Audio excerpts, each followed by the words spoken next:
So the clutch rod, the pin was missing and the rod was bent underneath it. So it must have been because of clutch, we're thinking, but sure now.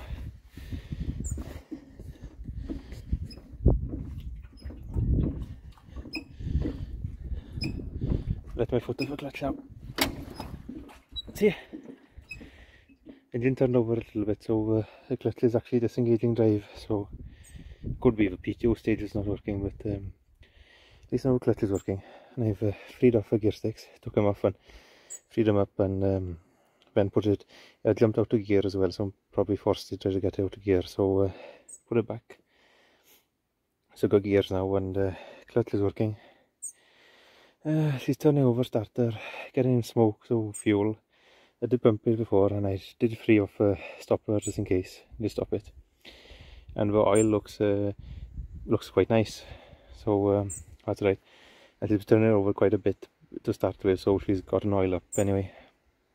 Only thing, the water pump is leaking out the front, so once I get it started, I'll just chuck a bunch of water. I'll just fill up with water and it'll just leak out a little bit, but the right is to try it out. Yeah, I've been oiling different things. So the bloke said we found the wheels in scrap, and I put a picture before when in the shed, and I put them on to load, but they're flat. I pumped them up yesterday to get it off, and we're holding here. It's a bit of a bonus there. Yeah, so what I did to start with was straighten that, put it back on. This hose was missing completely, so put it on. The only thing, it was Saturday afternoon, everywhere closed, Sunday today. So just put the bigger Jubilee clips that we had on it, just for now on. We had a hose in stock and all. Just need some Jubilee clips, but try the water pump is leaking, so we'll have to take that off anyway and probably change all hoses anyway. Looks like we had holes in water anyway. So there's a bit of hope anyway. She's getting smoke, so there's a bit of hope there. As I said, the oil looks nice, so at least we're turning around quite a bit, so she's oil leveling up now. We didn't just try to start it, it did turn over when you rocked it, so that was right. Clutch is back on, and I just rocked it and showed you that that's working anyway. The first stage anyway. Maybe PTO stage stopped working, something why we took it off, I don't know. Yeah, see, I've been oiling a bit of everything, you know, for excess fuel and everything. I have a handbrake and everything just to try to get more stuff working. Gears working now, so and I've got the throttle working. Really, to oil the stopper cable, get that working. Yeah, coming along a bit now.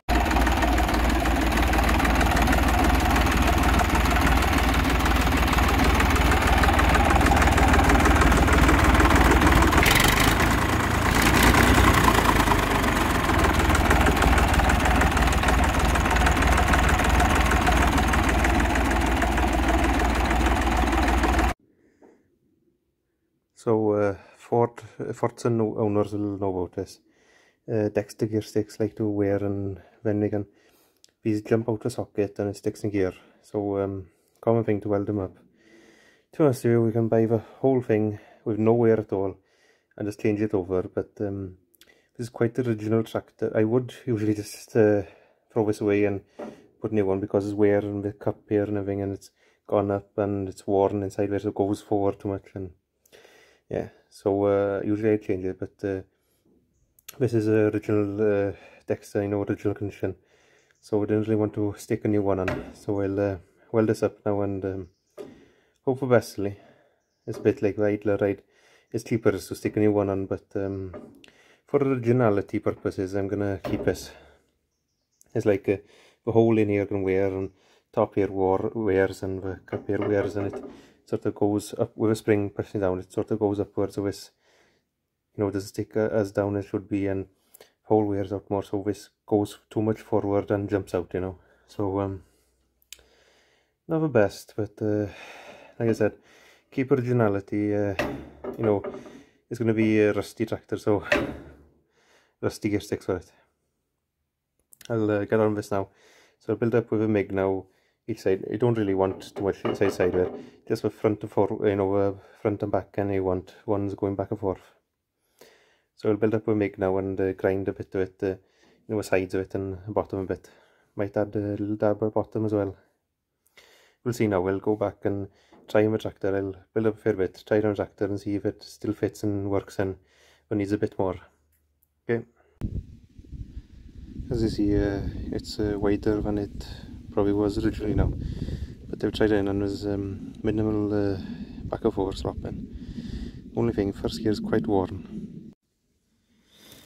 It's a bit slack in first and second. It's probably the wear and it doesn't look too bad there, these cups, but it's probably the selector forks itself then. Which wear against, you know, the gear. If one of these sticks in gear, I'll show now. So that's in gear now. So say it sticks in gear now, and the gear stick comes out. It sort of jumps out of that and will go back in. And you basically can't select any gear, it's just floating about there. So what you do is unbolt it like this and stick a screwdriver, stick it back into neutral. Best have this in neutral as well. Then you put these right in the middle and it should bolt back up and you can go again then. But it gets tiring if you have to do it a few times then. So quite a bit of slop there. This lever actually moves back and forth too much then, so it sort of moves too back and then it jumps out. So I've welded it up more thick, so it's thicker now. So it should push it along a bit more before it reaches angle, but it's nice and tight down further reverse. You know, not too much slop back and forth inside the selector, but inside the cup, and the cup is the same other side, so no point me welding more on it, it won't fit then. But yeah, make a best out of a bad situation here really. So see, this is third reverse and it's nice and tight. With positive engagement there third and reverse there. Then first and second, you know, it's maybe the detent is the spring and the detent is a bit worn as well, you know. But there's a bit of slack there before you hit something. And then when you actually put in gear, hits right against there, goes back a fair bit as well, but the third stops like there. But as I was saying, there's wear in the cup here and wear in plate and hole in plate there. Maybe a new one would only go to like there, you know, the hole then, before it hit the hole in this. But this is worn, so it can go right like that. And that's where it risks flicking out the cup there, but it's better than it was anyway. It's nice and tight there, so that's the best I could get it. It should be a lot better now. I couldn't do this before anyway, it would jump out. So it's a lot better now anyway, but we'll see then. But I want to keep this original for now anyway. If I do paint it up again, I'll just change it out for a new one for no wearing. Okay, thank you for watching and goodbye from me for now then. So as these are a bit like the idler, I should just change it really for a price.